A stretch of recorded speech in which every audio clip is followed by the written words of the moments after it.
Dhaka university ले जाया जा रहा है हादी का शव, और शव वाहन को छूने के लिए यहां भीड़ बेकाबू होती जा रही है। तस्वीरों में भी आप देख सकते हैं, भागते दौड़ते और इधर उधर जाते हुए लोग नजर आ रहे हैं, नारे लगाते लोग नजर आ रहे हैं, हाथों में तख्तियां भी है। और जैसा कि थोड़ी देर पहले हम आपको दिखा भी रहे थे, तख्तियों में एंटी इंडियन स्लोगन्स लिखे हुए जानबूझकर। आप सोचिए, बांग्लादेश का जो इस वक्त सरकार का सबसे प्रमुख आदमी है यानी कि यूनुस, वो व्यक्ति मौजूद है यहां पर, और यहां पर पूरे क्राउड को चार्ज किया जा रहा है इंडिया के खिलाफ, तब जबकि सब कुछ अब सामने है। हादी को मारने वाले कौन थे, हादी की हत्या कैसे हुई, क्यों हुई, किसने करवाई, इस मामले में खुद बांग्लादेश की पुलिस और सरकार जांच कर रही है। बावजूद इसके भारत विरोधी मंच के रूप में इस भीड़ का इस्तेमाल किया जा रहा है। यह बहुत ही चौंकाने वाली, परेशान करने वाली तस्वीरें हैं बांग्लादेश के लिए भी।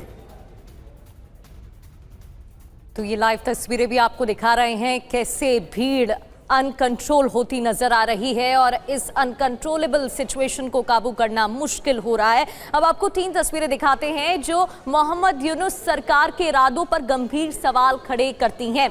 देखिए, पहले 12 दिसंबर की वो तारीख जब उस्मान हादी को गोली मारी गई, यहीं से उस साजिश की शुरुआत हुई जिसने बांग्लादेश को जलाने की पटकथा लिखी।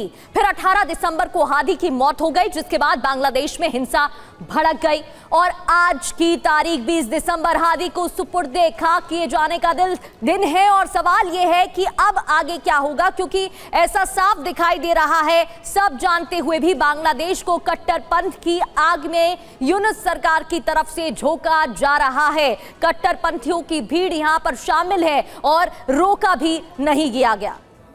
तो हादी की कब्र यूनुस को क्यों है फख्र, यूनुस ने जो शब्द कहे हैं वो भी हमने आपको थोड़ी देर पहले सुनाए थे। देखिए, ढाका यूनिवर्सिटी के पास कब्र बनाई जा रही है और राष्ट्रीय कवि के मकबरे के बगल में ही इस कब्र को तैयार किया जा रहा है।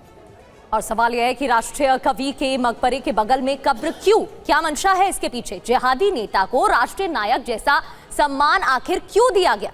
बिल्कुल, देखिए इसकी इनसाइड स्टोरी आपको बता रहे हैं। 2024 में तख्ता पलट वाली हिंसा का प्रमुख वो चेहरा रहा और हसीना विरोधी मुहिम में मुख्य भूमिका हादी की रही। हिंसक प्रदर्शन के चलते ही हसीना की सरकार तब गिर गई थी, और तख्ता पलट के बाद के बदले हादी को सम्मान मिल रहा है, और शायद ये भी उसी स्ट्रैटेजी का हिस्सा है जिसके तहत ये तख्तियां लेकर विरोध प्रदर्शन किया जा रहा है।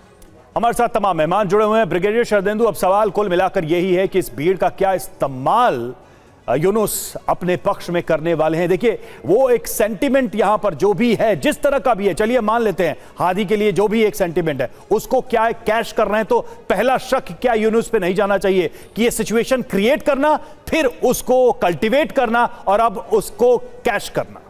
देखिए रवि, बिल्कुल आपने सही बोला, और तमाम लोग ये सोच रहे हैं कि ये इतनी बड़ी भीड़, इतने बड़े जो सेंटिमेंट को कैसे राइड किया जाए। मोहम्मद यूनुस इसी के फिराक लगे हैं। मेरा मानना है कि उसके गोली उसके चलाने के बाद उसकी मौत, उसके सुपर्दे खाक का जो इतना बड़ा जो लोकेशन उन्होंने सेलेक्ट किया, इतना बड़ा जो हुजूम आया, एक सुनियोजित प्लान है, और इस सेंटिमेंट को राइड करने के लिए मोहम्मद यूनुस आगे जाते हैं। और जिस तरीके से उसको नेशनल हीरो की तरह वहाँ सुपुर्दे खाक किया जा रहा है, इसको वो इनकैश करना चाहते हैं, एंटी इंडिया फीलिंग को और वो स्ट्रॉन्ग करना चाहते हैं। इसी के तहत वो राइड करेंगे। मेरा मानना है जमात के लोगों का ऑक्सीजन खत्म हो रहा था, इस ऑक्सीजन को रिवाइव करने के लिए इतना बड़ा प्रदर्शन, इतने सारे लोग और इतनी बड़ी ऐसे अहमियत देना इस कंप्लीट इवेंट को, और बगैर इन्वेस्टिगेशन के, बगैर किसी जांच के हिंदुस्तान को इसके लिए जिम्मेदार ठहराना, और जो अफरा तफरी का माहौल बना दिया गया बांग्लादेश में, यह दिखाता है कि मोहम्मद यूनुस इस सेंटिमेंट को राइड करना चाहते हैं।